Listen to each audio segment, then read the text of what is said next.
খুব সুন্দর একটা কাহিনী আছে। একবার এক ব্যক্তি নিজের অসফলতার জন্য ত্রস্ত হয়ে সময় দেবতার তপস্যা করতে বসলেন। উনি তপস্যা করলেন এবং সময় দেবতা প্রসন্ন হলেন, মানুষের রূপ ধারণ করে ওনার সামনে প্রকট হলেন। এবার সেই ব্যক্তি ওনাকে জিজ্ঞেস করলেন যে কি এমন আছে যার জন্য আপনি বারবার জয়ী হন আর আমি চিরকাল পরাজিত হয়ে থাকি? কেন এত পরিশ্রম করা সত্ত্বেও আমি সাফল্য লাভ করতে পারি না? তখন সময় দেবতা উত্তর দিলেন যে দিন হোক বা রাত, ঝড় হোক বা ভূমিকম্প, রোদ হোক বা বৃষ্টি হোক, সময়ের সূত্রপাত হোক বা প্রলয়, আমি থামি না, আমি চলতেই থাকি। আর সেই জন্য যিনি থেমে যান তিনি পরাজিত হন আর আমি জয়ী হই। এটাই আমাদের শিখতে হবে। জীবনে সবসময় চলতে থাকুন, কখনো থামবেন না। হ্যাঁ, কিছুক্ষণের জন্য বিরতি নিতে পারেন, বিশ্রাম করার জন্য, নিজেকে আরো সশক্ত করে তোলার জন্য, কিন্তু থেমে যাবেন না। নিরন্তর কর্ম করতে থাকুন, পরিশ্রম করতে থাকুন, তবেই এই সংসার আপনাকে মনে রাখবে। আসুন আমার সাথে ভালোবেসে বলুন রাধা রাধা। আমাদের সকলের জীবনে একটা লক্ষ্য থাকে যেটা আমরা লাভ করতে চাই। ঠিক যেন একটা প্রতিস্পর্ধা বিদ্যমান যে কে সব থেকে আগে নিজের লক্ষ্যে পৌঁছতে পারবে। আর সেই জন্য আমরা সকলেই খুব তাড়াতাড়ি এগোতে চেষ্টা করি, বড় এবং দীর্ঘ পদক্ষেপ ফেলি যাতে তাড়াতাড়ি নিজের লক্ষ্যে পৌঁছতে পারি। কিন্তু এক অত্যন্ত গুরুত্বপূর্ণ বিষয় আছে, সবসময় লক্ষ্য সামনে থাকবে না, কখনো কখনো তা খুঁজতে হয়। এই যাত্রা খুব কঠিন হতে পারে, আর ঠিক এই কারণেই সবসময় দ্রুত গতিতে চলা বা তাড়াতাড়ি পথে চলা সেটা আবশ্যক নয়। তার থেকেও বেশি গুরুত্বপূর্ণ হলো ভেবেচিন্তে তারপর পথ চলা। যদি ভেবেচিন্তে পদক্ষেপ ফেলেন, চলতে পারেন, তাহলে সেটাই সর্বশ্রেষ্ঠ পদক্ষেপ। কখন কোন দিকে যেতে হবে, কখন কোথায় দিক পাল্টানো যাবে না, কখন গতি বেশি রাখতে হবে, কখন কম, কখন থামবো, কখন চলবো, এই সব কিছুর বিষয়ে জ্ঞান অত্যন্ত গুরুত্বপূর্ণ এবং ভেবে চিন্তে চলতেই হবে। সেই জন্য শুধু তীব্র গতিতে সামনে এগোলে চলবে না, ভাবনা চিন্তা করে এগোতে হবে। আসুন আমার সাথে ভালোবেসে বলুন রাধা রাধা। এই সংসারের সব থেকে বড় সত্যি হলো জন্ম এবং মৃত্যু, কিন্তু আরো বড় একটা সত্য আছে, মিত্র এবং শত্রু, যা আমাদের সকলের জীবনে থাকে। মিত্র সে যে আমাদের সঙ্গ দেয় এবং সংসারের সব থেকে উঁচু শিখরে আমাদের নিয়ে যায়, এবং শত্রু সে যে যে কোনো মুহূর্তে যে কোনো শিখর থেকে আমাদের নিচে ফেলে দিতে পারে। এবার বিচিত্র ব্যাপার হলো এটাই যে আমরা নিজেরাই এদের সাথে নিয়ে চলি, নিজেরাই এদের পালন করি। তা কি করে? প্রথমে বুঝুন এই মিত্র এবং শত্রু কারা। আপনার নিজের মন, আর কেউ নয়। এই মনই হলো মিত্র। যখন তাতে ভারসাম্য বজায় থাকে, তা নিয়ন্ত্রিত থাকে, তা পবিত্র হয়। কিন্তু যদি এই মন অনিয়ন্ত্রিত হয়ে পড়ে, যদি আপনাকে সে নিয়ন্ত্রণ করতে শুরু করে, তখন সেই আপনার সব থেকে বড় শত্রু হয়। সেই জন্য এই মনের ওপর নিয়ন্ত্রণ রাখতে শিখুন, এতে ভারসাম্য বজায় রাখতে শিখুন। তাহলে আপনি এমন এক বন্ধুকে পাবেন যে আপনাকে এই সংসারের শিখরে পৌঁছে দেবে। আসুন আমার সাথে ভালোবেসে বলুন রাধা রাধা। আমাদের জীবনে গুরুজনেরা, জ্ঞানী মানুষজন সবসময় একটা কথা বলেন, ধৈর্য ধরো।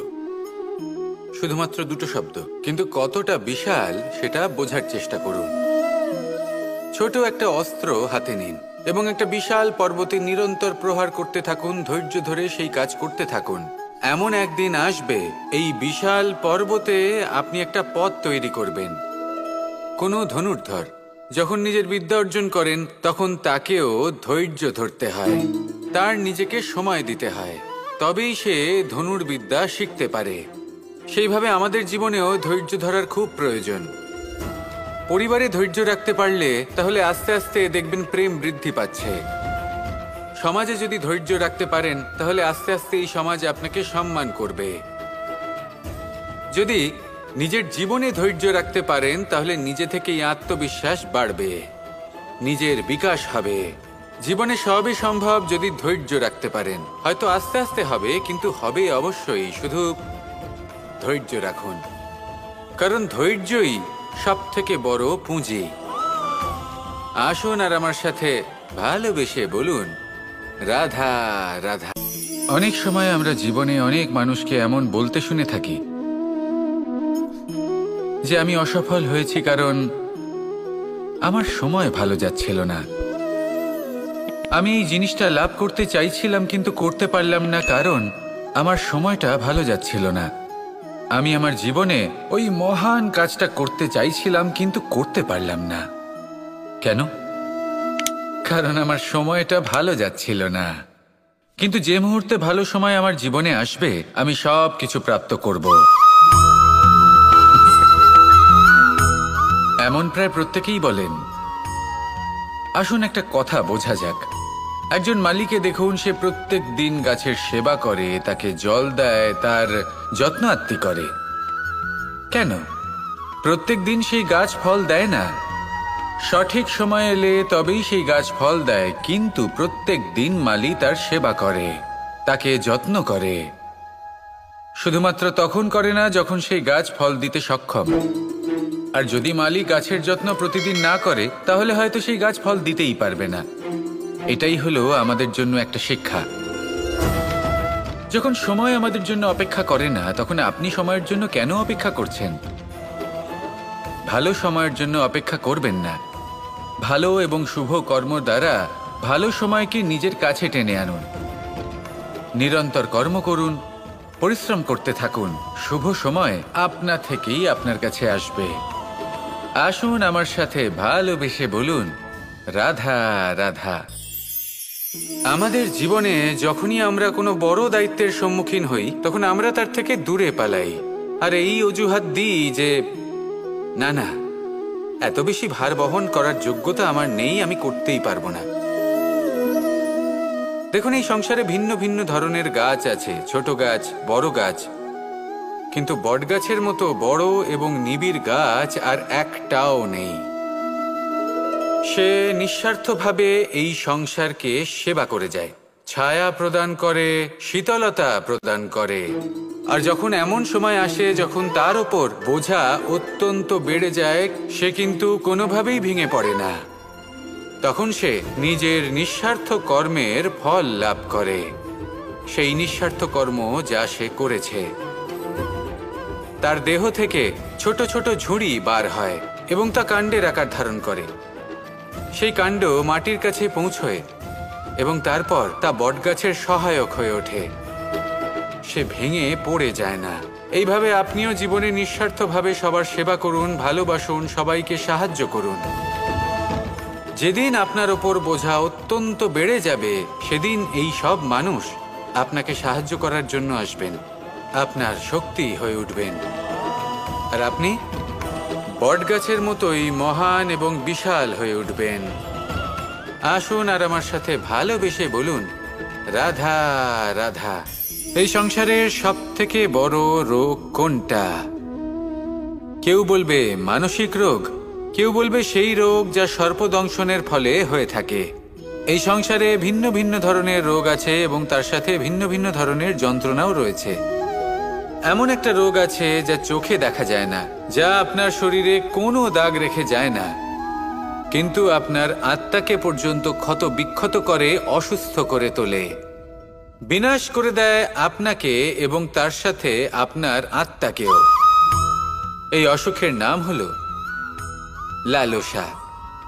লালসা, যে কর্ম সাধন করেছেন তার থেকে বেশি ফল লাভ করার আশা।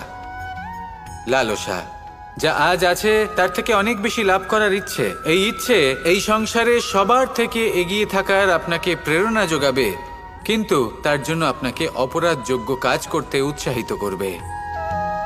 আপনার বন্ধু, আপনার আত্মীয়, আপনার পরিবার, এই সবার থেকে আপনি কখন দূরে চলে যাবেন আপনি বুঝতেই পারবেন না। উচিত অনুচিত কোনটা, ধর্ম অধর্ম কোনটা, সব ভুলে যাবেন আপনি। সেই জন্য মনে রাখবেন, নিজের জীবনে যদি আপনি লালসার থেকে নিজেকে দূরে রাখতে পারেন তাহলে এর অর্থ হলো যে আপনি এই সংসারের সব থেকে বড় অসুখের ওপর বিজয় লাভ করেছেন। আসুন আমার সাথে ভালোবেসে বলুন, রাধা রাধা। মানুষ তার জীবনে দুই ধরনের পরিস্থিতিকে খুব ভয় পায়। এক, কোনো কারণবশত কারোর সামনে নত হওয়া। দুই, কোনো কারণে নিজের চরিত্র থেকে, নিজের মূল্যবোধ থেকে বিচ্যুত হওয়া।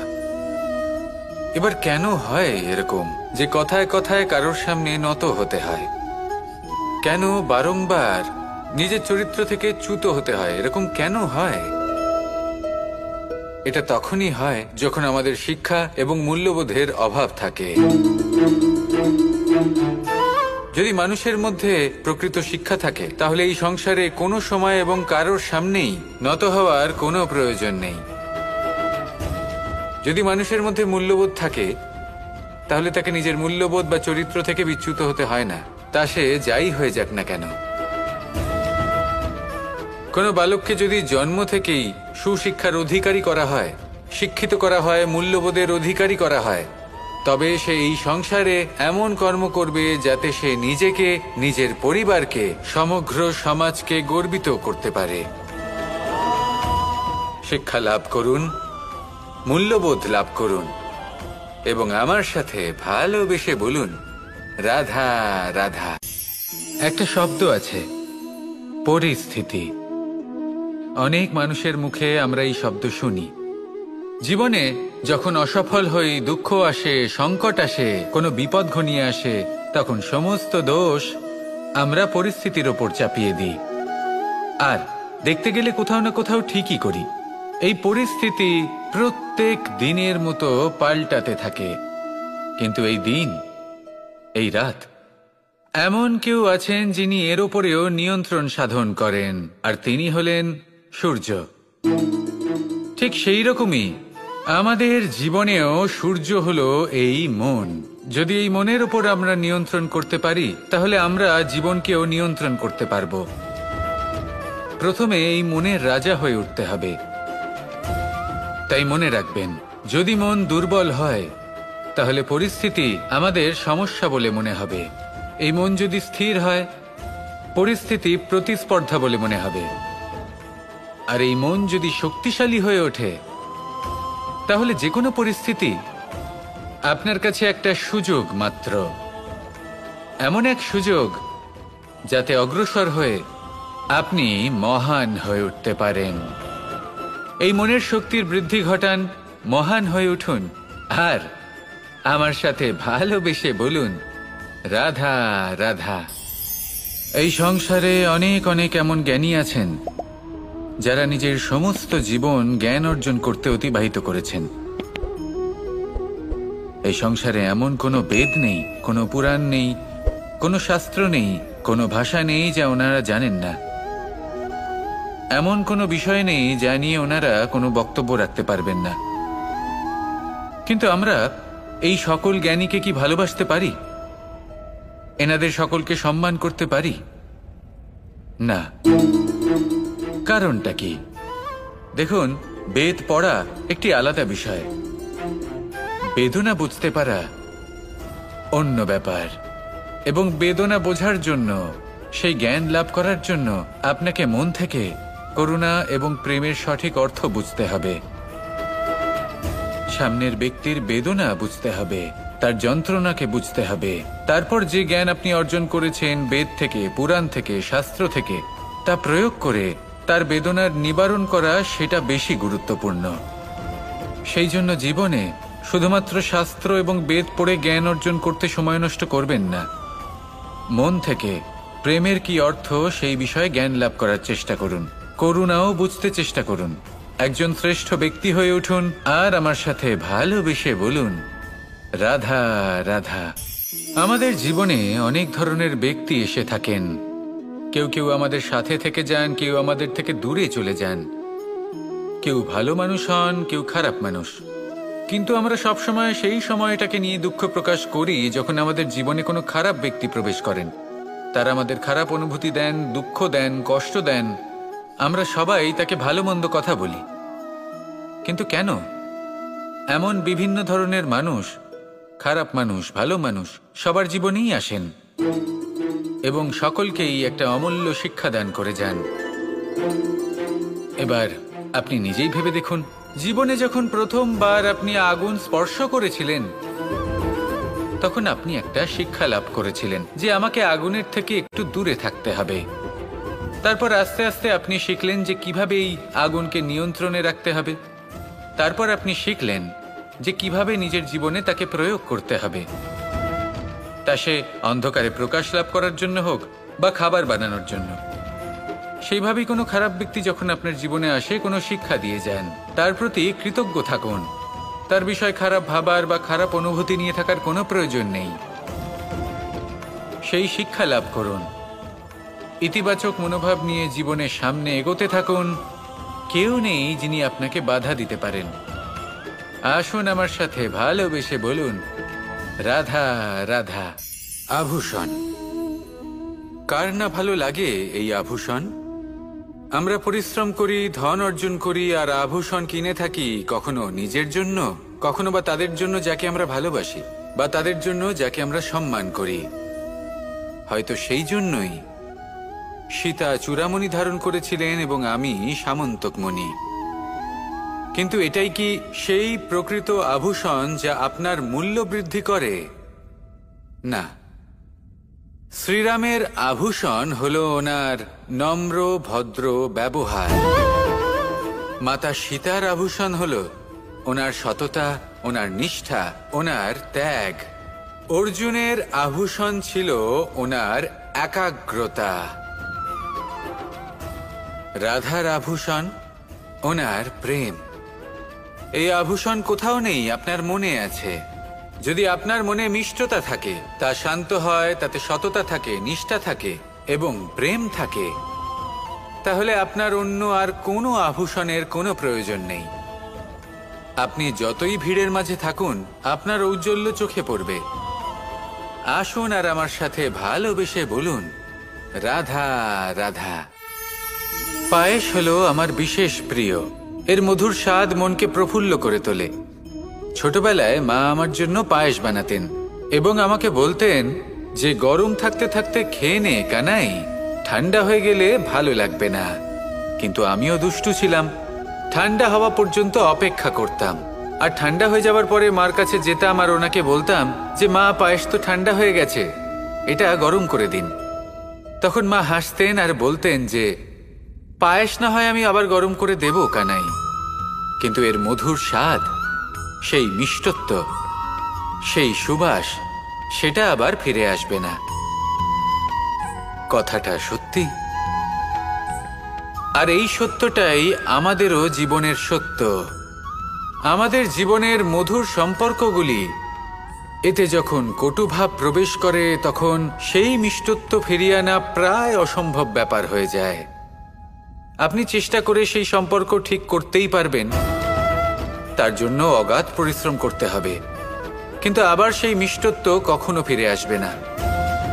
সেই জন্য আপনার জীবনের যে মধুর সম্পর্ক আছে, যতটা সম্ভব চেষ্টা করুন তাতে মিষ্টত্ব বজায় রাখতে। কটুভাব আসতে দেবেন না। আসুন আর আমার সাথে মধুর স্বরে বলুন, রাধা রাধা। শব্দ, শব্দ আসলে কি? শুধুই কয়েকটি অক্ষরের সমষ্টি,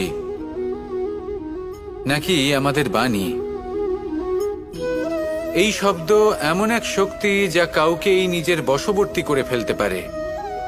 শব্দ এমন এক অস্ত্র যা কাউকে ক্ষত বিক্ষত করে দিতে পারে। এই শব্দ হলো একটি নাদ স্বরূপ, যা কোনো ঘুমন্ত ব্যক্তিকেও জাগিয়ে তুলতে পারে এবং নিজের লক্ষ্যের দিকে অগ্রসর করতে পারে। শব্দে এত শক্তি আছে যে কারোর মনে এতটা আঘাত দিতে পারে যে সে হয়তো জীবনে আর কখনো এগোতেই পারল না। তাহলে এই শব্দের প্রয়োগ খুব ভেবেচিন্তে করবেন। এবং এই শব্দের মতোই হলো নীরবতা। অনেক সময় এই নীরবতা আমাদের সহায়ক হয়ে ওঠে। অনেক সময় এটা আমাদের অনুশোচনাকে অনেক বেশি বাড়িয়ে তুলতে পারে। ভীষ্ম পিতামহ, অঙ্গরাজ কর্ণ, যখন দ্রৌপদীর বস্ত্রহরণ হচ্ছিল, তখন এনারা নীরব ছিলেন। দুর্যোধনের বিরোধিতা করেননি, ওকে বাধা দেননি। আর তারপর কি হলো সেটা আপনারা সকলে জানেন। দেখতে গেলে নীরবতা চুপ করে থাকা, কিন্তু যদি কোনো দুষ্টের সামনে চুপ করে থাকেন, যদি তার বিরোধিতা না করতে পারেন, তাহলে এই নীরবতাই অনেক বড় পাপের আকার ধারণ করে। মনে রাখবেন আর আমার সাথে ভালোবেসে বলবেন, রাধা রাধা। মহাভারতে অনেক যোদ্ধারা অংশগ্রহণ করেছিলেন। সবাই ছিলেন শ্রেষ্ঠ কুলের। কেউ কেউ ছিলেন বড় বড় রাজ্যের রাজা, কেউ কেউ ছিলেন দেবতার পুত্র। এনারা সবাই অংশ নিয়েছিলেন। এনারা সবাই শ্রেষ্ঠ কুলের, প্রত্যেকে ভালো পরিবেশ পেয়েছেন। কিন্তু সেখানেই অন্যদিকে ছিল বারবারিক, অসুরপুত্র বারবারিক। এবং এই অসুরপুত্র বারবারিকই এই সময় দাঁড়িয়ে ভগবান রূপে স্থাপিত হয়ে আছেন। পুজো করা হয় তাকে। কারণটা কি? নির্বাচন। বারবারিক একটি দ্বন্দ্বের মধ্যে ছিলেন।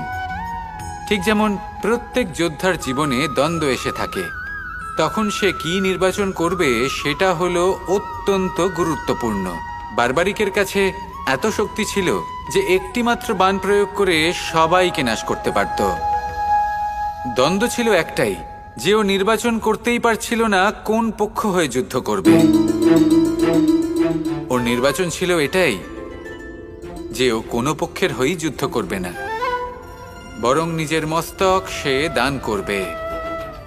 আর এই কর্মের কারণে, এই নির্বাচনের কারণে আজকের সময়ে দাঁড়িয়ে ওকে ঘাটুশ্যাম রূপে পুজো করা হয়।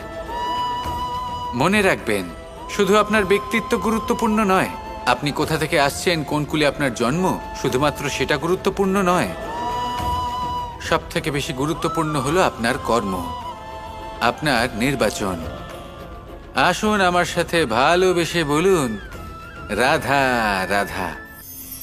কখনো কোনো প্রজাপতিকে উড়তে দেখেছেন? কি সুন্দর উড়ে বেড়ায় সে, এক ফুল থেকে অন্য ফুলে, এক পাতা থেকে অন্য পাতার ওপর। কিন্তু সে কিভাবে উড়তে শেখে কখনো ভেবেছেন? জন্ম থেকেই কিন্তু প্রজাপতির ডানা থাকে না। ও কিন্তু ছোট্ট একটা ডিমের আকারে জন্ম লাভ করে। তারপর সেই ডিমটি ভেঙে একটি কীট বাইরে আসে। আস্তে আস্তে সে বড় হয়, ওর শক্তি বৃদ্ধি পায়। তারপর সে সেই কীট দশা ত্যাগ করে নিজের ডানাগুলি মেলে। এই প্রক্রিয়া তার কাছে সরল নয়, অত্যন্ত যন্ত্রণাদায়ক প্রক্রিয়া, কিন্তু সে সেই যন্ত্রণা মেনে নেয়। আর তারপর আস্তে আস্তে সে উড়তে শেখে। শুধুমাত্র আকাশে উড়ে বেড়ায় তা নয়, আমাদের মনের মাঝে উড়ে বেড়ায়। এবার এই ডিম থেকে প্রজাপতি হয়ে ওঠার যে যাত্রা, এটা যতটা কঠিন, ততটাই কঠিন হয় এই সংসারে শ্রেষ্ঠ কর্ম করা, ততটাই কঠিন হয় এই সংসারে মহান হয়ে ওঠা। সেই জন্য প্রয়োজনীয় প্রচেষ্টা এবং সময়। নিরন্তর প্রচেষ্টা করতে থাকুন, পর্যাপ্ত সময় নিন, এবং আপনি নিজেকে এই আকাশে উড়ন্ত অবস্থায় পাবেন। আসুন আমার সাথে ভালোবেসে বলুন, রাধা রাধা। ঈশ্বর আসলে কে? সংসারের বেশিরভাগ মানুষের কাছে ঈশ্বর হলেন এই সংসারের রচয়িতা, পালনকর্তা। কারোর কাছে উনি জ্ঞাতা, কারোর কাছে উনি হলেন আস্থার প্রতীক, আবার কারোর জন্য শুধুমাত্র অন্ধ বিশ্বাস। কিন্তু এই ঈশ্বর কি কোনো শরীর, নাকি একটা বোধ, নাকি শুধুই শ্রদ্ধা? ঈশ্বর হলেন তিনি যিনি হলেন আপনার ইষ্ট। সেই জন্যই তো গুরু, মাতা, পিতা এনাদেরও ঈশ্বরই বলা হয়েছে। যাদেরকে আমরা ঈশ্বর বলে মনে করি, যারা আমাদের ইষ্ট, তাঁরা আমাদের একটি পথ দেখান, একটি দিকে চালিত করেন। সেই পথে চলে আপনি শুভ কর্ম করতে পারেন। আর যখন কোনো ব্যক্তি তার ঈশ্বরের আদেশ পালন করেন, তখন সে নিজে থেকেই শুভ পথে অগ্রসর হয়ে যান। বেশ কয়েকজন মানুষ ঈশ্বরের ওপর আস্থা রাখেন এবং ভাবেন যে অনুচিত কোনো কাজ করা উচিত নয়, ঈশ্বর দেখছেন। ওনারা ভয় পান যে কোনো অনুচিত কর্ম করলে কে জানে তার পরিণাম কি হবে। এমন অনেক ব্যক্তি রয়েছেন যারা ঈশ্বরকে বিশ্বাস করেন এবং জানেন যে ঈশ্বর তাদেরকে দেখছেন। তাই যে যে শুভ কর্ম ওনারা করেছেন তার ফল তারা অবশ্যই পাবেন। এবার আপনি ভয় পেয়ে ঈশ্বরকে বিশ্বাস করবেন নাকি বিশ্বাসের দ্বারা ঈশ্বরকে বিশ্বাস করবেন, সেই সিদ্ধান্ত আপনারই। কিন্তু হ্যাঁ, যদি আপনার মনে ঈশ্বরের জন্য কোনো স্থান থাকে, যদি আপনার কোনো ইষ্ট থাকেন, যদি আপনি কাউকে ঈশ্বর মনে করেন, যার প্রত্যেক আদেশ আপনি পালন করে থাকেন, তাহলে বলি ঈশ্বর কখনো আপনাকে অনুচিত পথে চালিত করবেন না। আসুন আমার সাথে ভালোবেসে বলুন, রাধা রাধা। এই সংসারে ভিন্ন ভিন্ন ধরনের গাছ আছে, অসংখ্য ধরনের প্রজাতি আছে। কিছু গাছ পাতা দিয়ে থাকে, কিছু ফুল, কিছু ফল। কেউ ছায়া প্রদান করে, কেউ শীতলতা প্রদান করে, কেউ নিজেকে খুব কষ্ট দিয়ে এই সংসারের বিকাশে সহায়ক হয়ে ওঠে। কিন্তু এই সবার মধ্যে একটা বিষয় কিন্তু সমান, এরা প্রত্যেকেই পাতা ছাড়া, ফুল ছাড়া, ফল ছাড়া জীবিত থাকতেই পারে, কিন্তু কোনো বৃক্ষই শিকড় ছাড়া বেঁচে থাকতেই পারে না। এটাই হলো রাধার। ঠিক সেইভাবেই আমাদের জীবনে শক্তি হোক, ধন হোক বা সাফল্য হোক, আমাদের বা আমাদের পরিবারের প্রসন্নতাই হোক, এই সব কিছুর আধার হলো, সব কিছুর মূল হলো পরিশ্রম। তাই জীবনে চিরকাল পরিশ্রম করতে থাকুন। যদি আপনি জীবনে মহান হবার পথে অগ্রসর হতে চান, তাহলে পরিশ্রম করুন। এই পরিশ্রম দ্বারাই নিজের পরিবারকে প্রসন্ন করুন, নিজের বন্ধুদের প্রসন্ন করুন, এই সমাজকে গর্বিত করুন। আসুন আমার সাথে ভালোবেসে বলুন, রাধা রাধা। একে বালি বলুন, মাটি বলুন বা ধুলো বলুন, এ দিয়ে কত কিছু করা সম্ভব। এ দিয়ে আপনি নিজের বাসস্থান নির্মাণ করতে পারেন, প্রাচীর গড়ে তুলতে পারেন, অট্টালিকা নির্মাণ করতে পারেন। কিন্তু যদি এই বালিকে আপনি মুষ্টিবদ্ধ করে রাখতে চান, তাহলে তা হাত থেকে ফসকে যাবে। আপনি কখনোই একে মুষ্টিবদ্ধ করতে পারবেন না। এরকমই হয় আমাদের জীবন, আর এরকমই হয় সময়। এই মুষ্টিবদ্ধ করা বালির মতো। সময়কে আমরা বাধা দিতে পারবো না, আটকেও রাখতে পারবো না। এ হলো প্রবাহমান। জন্ম থেকে মৃত্যু পর্যন্ত এই যে সময়, তা খুবই সীমিত। আর এই সময় আমরা যেটাই করি তার দ্বারাই আমাদের মূল্য নির্ধারিত হয়। আর এই সংসার থেকে চলে যাওয়ার পরেও এই সংসার এই সব কর্মের জন্যই আমাদের মনে রাখে। তাই যদি আপনি এটা ভাবেন যে আজ যে কর্ম করার ছিল আমি না হয় কাল করে নেব, কাল আমার লক্ষ্যে পৌঁছানোর কথা ছিল আমি পরশু পৌঁছবো, না, এই সময় খুব মূল্যবান, একে নষ্ট করবেন না। এই সময়কে সদ্ব্যবহার করুন, মহান হবার পথে অগ্রসর হন। একে যদি মুষ্টিবদ্ধ করে রাখার চেষ্টা করেন, এই সময় থেমে থাকবে না। আসুন আমার সাথে ভালোবেসে বলুন, রাধা রাধা। এই সাগর কত বিশাল আকার, কখনো শান্ত, কখনো উত্তাল। কিন্তু এই সাগরকে এত মহান কে করে তুলল? জল। এবার এই জলের যাত্রা দেখুন, সেটা কতটা কঠিন। এই জল সাগরে থাকে।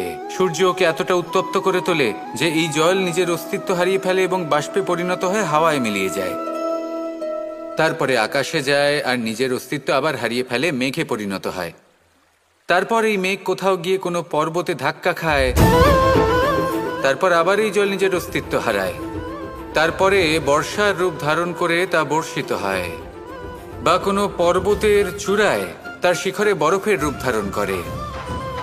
তারপরে এই বর্ষা মাটির দিকে নিজের যাত্রা শুরু করে। এবার মাটিতে ঝরে পড়া এই বর্ষা স্রোতের আকার ধারণ করে এবং আস্তে আস্তে বইতে থাকে। এই নদীর আকার ধারণ করে এবং নদী রূপে বইতে বইতে পাথরে ধাক্কা খায় বা কোনো পর্বতে ধাক্কা খায়। আর তারপর এই নদী এসে সাগরে সমাহিত হয়ে যায়। নদীর এই জল আবারও নিজের অস্তিত্ব হারিয়ে ফেলে, কিন্তু এইবার সেই জল নিজেই সাগরে পরিণত হয়। এটা আমাদের সকলের জন্য একটা শিক্ষা যে এই সংসারে জীবন এবং সময়ের এ হলো এক অনন্ত যাত্রা। এই সংসারে যা কিছু আছে তার সূত্রপাত কোথাও একটা হবেই।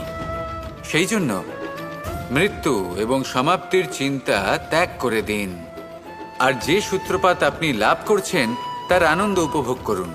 ভেবে দেখুন আপনি কিভাবে শ্রেষ্ঠ কর্ম করতে পারেন যাতে এই সংসার এবং এই সমাজ এই দুইয়ের মঙ্গল সম্ভব। আসুন আমার সাথে ভালোবেসে বলুন, রাধা রাধা।